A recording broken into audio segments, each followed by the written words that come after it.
guys, welcome back to my channel, or welcome if you're new. My name is Jen, and today I'm going to be talking about some of the extras that we use in our homeschool from day to day. I guess some of these things would be considered electives, but a lot of these things also for us are just things that my kids are interested in, so kind of like interest-led learning aside from the maths and the language arts. These are things that we try to fit in, you know, just things that pique my kids' interests and things that just make learning fun for them. So I thought I would share in case maybe there's some stuff here that you think your kids would enjoy that you might want to incorporate into your homeschool as well. A lot of these things are hard to kind of have physically. So I'll probably pop up pictures on the screen, maybe some videos of us using it and kind of showing how the kids utilize the different things within our homeschool day or week. These are not things that we do every single day. This is the kind of stuff that we will sort of add in once or twice a week.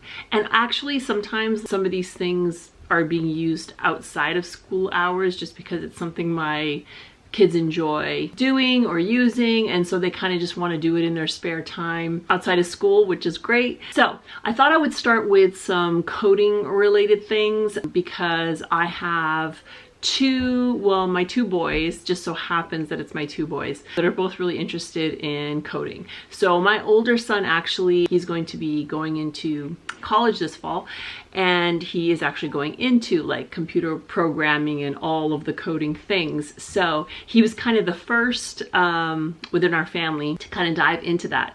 And so when he kind of first started showing some interest, we found this great site online, and it's completely free as far as I know. Well, when we've used it, it's been completely free. All the resources we've used from there have been free, and I'm pretty sure everything across the site is free. But it's Khan Academy, and we've actually used their site for quite a few different things. I have it pulled up here on my phone just because I wanted to give you guys an example of some of the things that they offer. But they offer everything from like your basic school subjects like math and language arts and reading, science, all that kind of stuff. But then they also offer test prep, computing, different things that are related to computing and coding, arts, humanities, economics. So basically you can go on there now. A lot of people actually use Khan Academy in their various courses as their curriculum because their stuff is pretty thorough. And when we first started homeschooling, before I sort of narrowed down what we wanted to do in a lot of our subjects, we actually did use Khan Academy for things like math and English. They're a great resource. But yeah, my son, he started to do coding on the site, and it was fantastic. It was a great introduction for him, but even so, like, it was very thorough, and it went into a lot of the different like branches of coding. Now, I'm not going to sit here and act like I know all the things because I don't know all the things, but I know there's like different coding languages and things like that, and it did go into all that. If you hear that, by the way, that's my dog, and he's laying beside me, but he knows that his walk and dinner time are coming up here shortly. Yeah, in like 10 minutes. He's like, he knows. So that's why he's making those sounds. But anyway, he's fine. So great, great, great, because like I said, it's free, but it is so well laid out. There's such great information. So if you have a kid who's looking into getting into that, it's great for a beginner, but it's also great for like continuing on, because I remember my son using Khan Academy for like a couple of years. He was using it on and off, like he kept going back to it just because they had so many great resources on there. And then alongside with that, another thing that we used and love, and we still use to this day,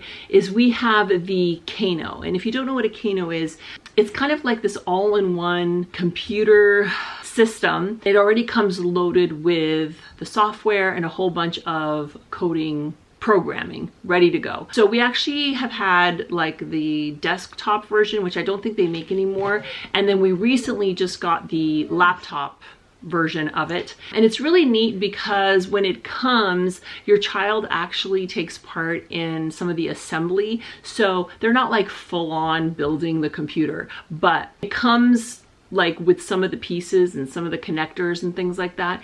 And it gives them like an intro to building a computer from scratch. So they do that, and that's kind of part of the whole experience, which they enjoy. They really, really love that part. And then, like I said, within the system, basically comes preloaded with software that allows your child to code and to learn to code. The thing that's neat that we didn't actually have with my older son, they have actually a membership that you can like pay extra. It's like a monthly membership. It gives you access to a ton of content.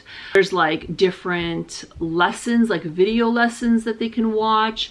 And then there's also these groups that they can join. It's kind of, I mean, it's all within the Kano like system, if that makes sense. You can connect to other people who are on there as well, and you can work on projects together, submit things that you've created or worked on. They even have like kind of like a gallery where you can post things that you've made, games or whatever. My 12-year-old, he's been using it. Again, it's kind of this kind of thing where like, you know, it's just like fun. So he uses it sometimes during school, but honestly, most of the time he's just kind of using it outside of school hours, and he'll just work on coding and he'll make little games and pictures and like different things for, like, he'll be like, oh, play the game I made or whatever. It's neat to have that all in one system to use, and it folds up really nicely. It's pretty compact. I mean, the good thing about something like that is you can take it with you wherever you want. We've loved that. My boys, both of them, have really enjoyed that. You know, not that the girls can't, obviously. It's just been like personal preference for my boys that they have like really been into that. So,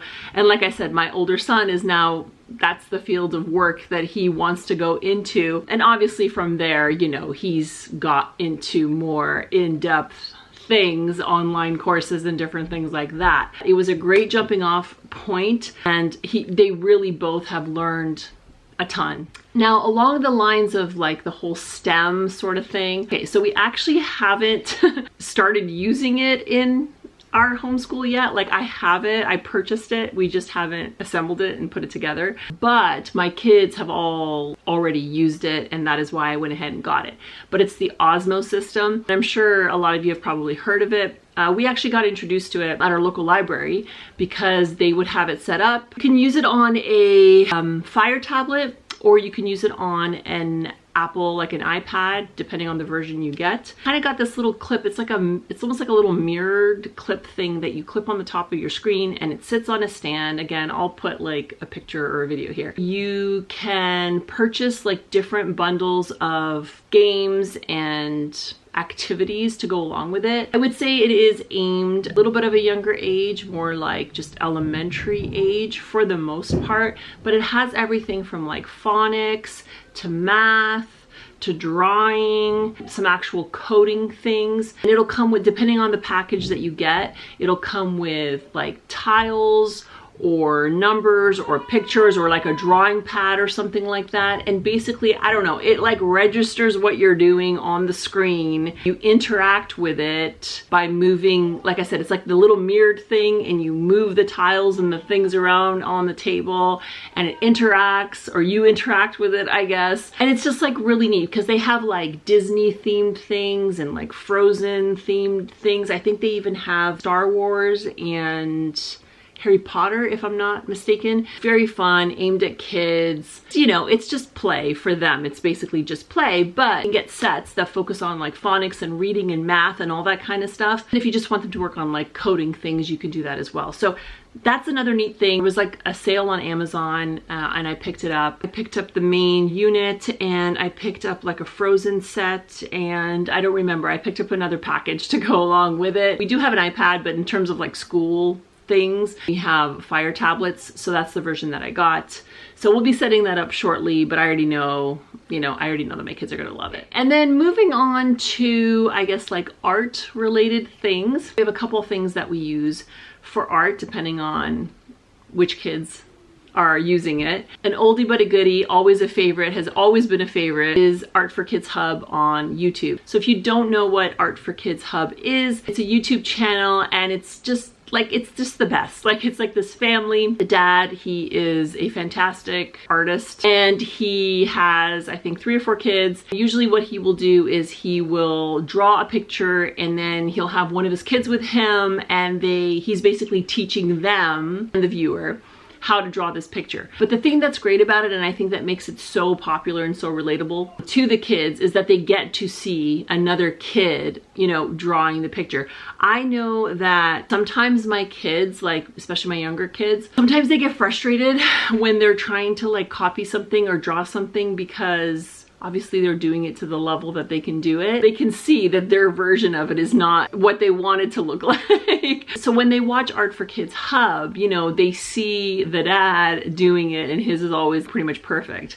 But then they see the kids doing it as well, and they can see that the kid's version is different than the dad's version, and he just encourages them, and they make a mistake, he helps them sort of figure out a way to just incorporate it into the photo, and everything is great, everything's fantastic, you know? So it's just a great dynamic in general, and my kids love it. Like all my kids at some point, obviously my older kids are not really doing it now, but they've all done it at some point. It's just been a favorite of ours. And then for my older kids, they have been doing for a few years now, actually all of them, like my high school students did it as well, and then now my one daughter's in grade 9 and my son is in grade 7. They do the See the Light DVDs. Kind of just like throw it in whenever. It's a little more formal, like it's a little more focusing on actual art techniques, shading, light and dark, even how to use different mediums and stuff in art. A lot of times they will have them actually pick like an object from around the house and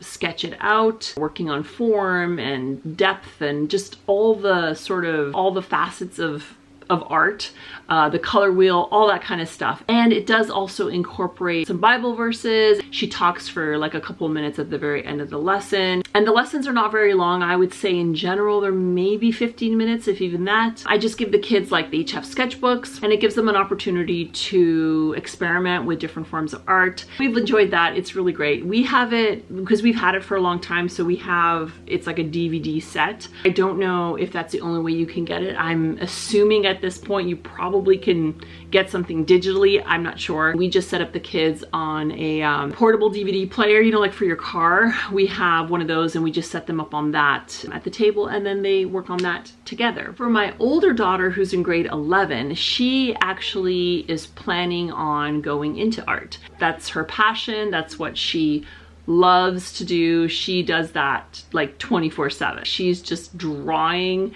and painting and sculpting like all the time. So she does a lot of that, like I said, on her own.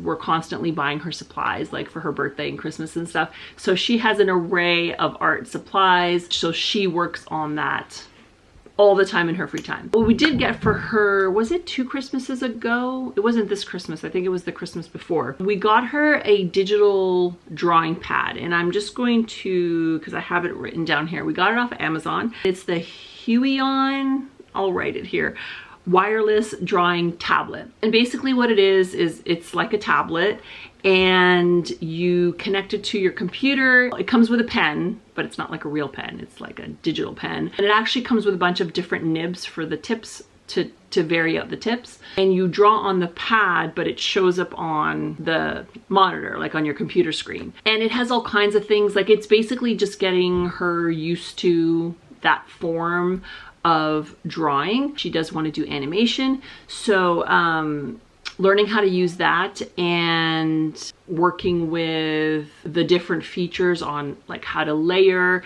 how to use like the different brushes and the different forms of drawing that are on like in the program. But you can of course add on, like you can, like if you just want to get drawing programs, you can do that as well. It's not the, I would say it's kind of intermediate level, the one that we got. It wasn't the least expensive one. It's definitely not the most expensive one. I would say we got kind of like the middle of the road, and it's been working great, and she's been loving it. She's been drawing a ton of things on there, and mostly just like experimenting with how to use it, getting familiar with it. Early on this year, they had an open house at the school that she is actually that both her and my son are planning on going to. And so even though it's still a couple of years out, we were taking him, and so we took her along as well, because you could sit in on the different programs and listen basically to one of the professors talking about the program that you're looking about enrolling in. It was really actually great, like everything from what to expect, what you need to get in, the kinds of things that you need to be working on, the things that you should know when you enroll, like by the time you start class. And he even went into things like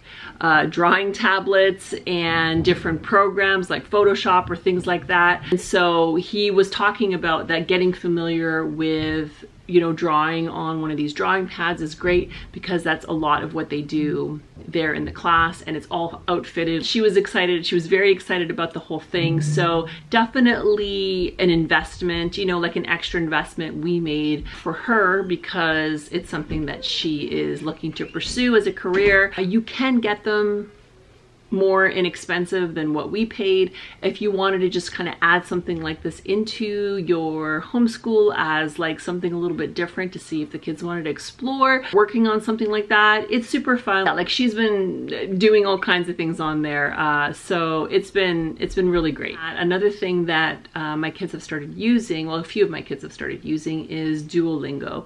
So I actually have Duolingo on my phone as well, and I've been doing Spanish, I don't know, just for fun. We live in Canada, so second language that you would typically be learning in school would be French. But I already did French, so I thought, let me brush up on my Spanish. I'm actually Portuguese, so it's very similar. So I feel like I'm kind of cheating a little bit. But anyway, my older daughter started doing French on there 2 years ago.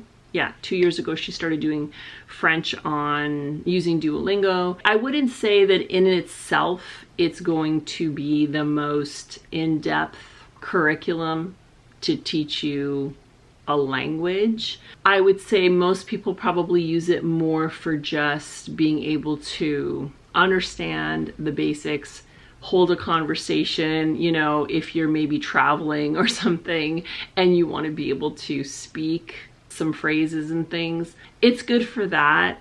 My kids have done other curriculums. They have gone over for French, where they're learning a little bit more of the finer details of French, the writing, the spelling, you know, the accents, you know, the proper tenses and all that kind of stuff. They do that.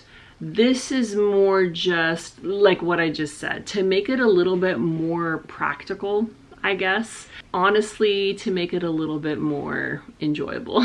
They will teach you a word, and then they may show you like a picture of it and then give you some options, and you have to click on the right option, or they'll say it and then you have to say it back. There's an option for you to like have the microphone turned on. We actually have to like say it properly into the microphone, and then they, you know, then it's sentences and you have to pick out the right word, or they might have like words in a sentence and you have to put them in the right order depending on what you're trying to say. It's definitely great, like it works, and it's definitely great, but I wouldn't say if you were trying to get your kids to like really learn another language, probably by itself, I don't think it's going to cover everything. But again, as a supplement with something else, I think it's great. You can literally find any language on there. For a while, my husband was doing Portuguese because he wanted to be able to speak to me in Portuguese.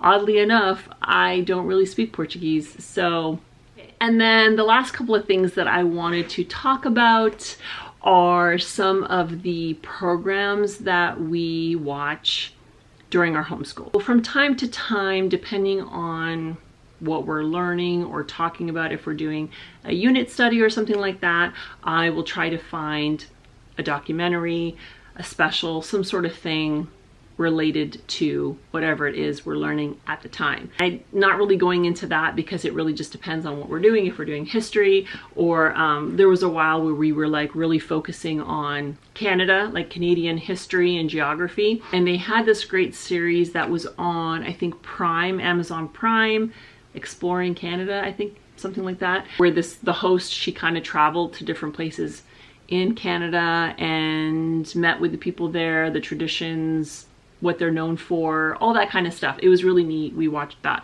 This is more just like things that we watch kind of on a rotation here and there. I've mentioned this lots of times, but my kids are just avid animal lovers. They love the nature animal shows, like any kind of nature-y, Animal Planet, Earth show, they love. So we've watched all the David Attenborough, is that correct? You know, the Planet Earth series. We have it actually. We've probably watched it all the way through like 3 or 4 times. We've watched, there's another one, it's like Earth at Night, I think it was called. We've watched that, but again, those are kind of like specials that we'll watch from time to time. A couple times a week during lunch, I will put one of these on for the kids to watch, and it's just kind of, I mean, they still learn, but it's just for fun. Everybody enjoys it. It's a fun time. These are both on Discovery Plus. The first one is the San Diego Zoo. It's basically following the San Diego Zoo. You get to know the staff there. You get to see how the zoo is run. Usually each episode showcases 1 or 2 different animals. The animal is sick and the kind of procedures they need to do, or you know, if they're trying to breed a certain animal or create like a new habitat for an animal, something like that. So my kids love it. We actually, there was like two seasons, and we just finished the last episode like this past week, and everybody was like, no. Along the lines of that, and I know I've talked about this, I've probably shared this like a million times on my Instagram stories, but it's the Irwins series. I think there's like four seasons of that, I think. I don't know about you, but I grew up watching The Crocodile Hunter. It's like random, I know. But you know how it's like one of those shows that was just like always on? It was like that and like Baywatch. Like what in the world? Every time I turned the TV on when I was younger, it's like always on. It was kind of that whole thing. So inevitably I watched it, and I really, really liked it. Crocodile Hunter was like so entertaining, but it's his family's conservation park, I guess maybe you want to call it. And it's his wife and his 2 kids and the the son-in-law and all the staff. It's the family, you know, you kind of get to know them a little bit more. My kids had no idea who any of these people were when I first put it on. I mostly put it on because I was like, I used to watch this show. Like I used to watch Crocodile Hunter, and they were like, okay. Seriously though, after a couple episodes, they were hooked. And so now they know everybody, and it's like, it's really funny.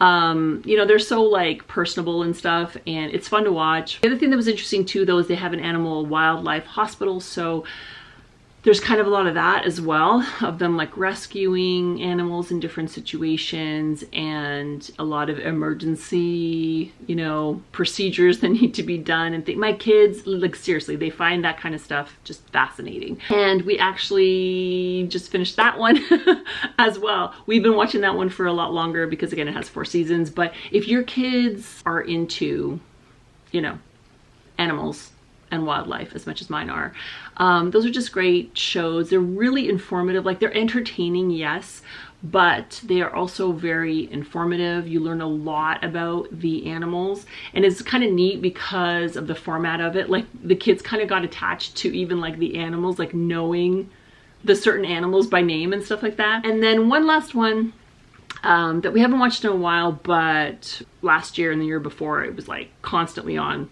Was weird but true. We have that on Disney Plus. It's a lot of science-y things, I guess. It's a little bit of everything, actually. There's a couple hosts, and it's like a half-hour show. And each episode talks about a certain topic. It can be space, dinosaurs. They've done one on dogs. They've done electricity, weather. Again, it's like done in a fun, sort of interactive way. They usually visit somewhere and kind of take part in something that has to do with whatever the topic is. So they kind of like experience it firsthand. Also talk to experts. And then there's usually some sort of project that they do or something, or an experiment or something. And you know, it's aimed at kids. It can be silly at times, but doesn't change the fact that the information is great. And like my kids absolutely loved it. Now we've watched them on repeat. We just watched one the other day, which was like being an astronaut and what it's like to be an astronaut. So my kids found that one really really interesting. That's usually what I'll do. Is it's not every day, but usually like maybe twice a week, again during lunchtime, because then it's not really taking up extra time in our day. I usually pick a Friday as one of the days, so maybe like a Tuesday and then a Friday. Yeah, the kids just love it, and you know, it's like what I like to call sneaky learning. That was just kind of a few of the things that we incorporate into our homeschool that are not part of our everyday, you know, core subjects, but they do add a lot of value to our homeschool. They switch things up a bit, they make it fun, they make it interesting. The kids get to explore a lot of their interests. We really like to encourage that as much as we can, and you never know if it's going to lead to something that they want to actually pursue as a career in the future. So I hope that you guys got something valuable from this video. If you have any questions, let me know down in the comments. I would love it if you could subscribe if you're new, and don't forget to follow me on Instagram as well, Model Mom for Life on Instagram, for just some more like just casual day-to-day stuff. I hope you guys are doing well, and I will see you in my next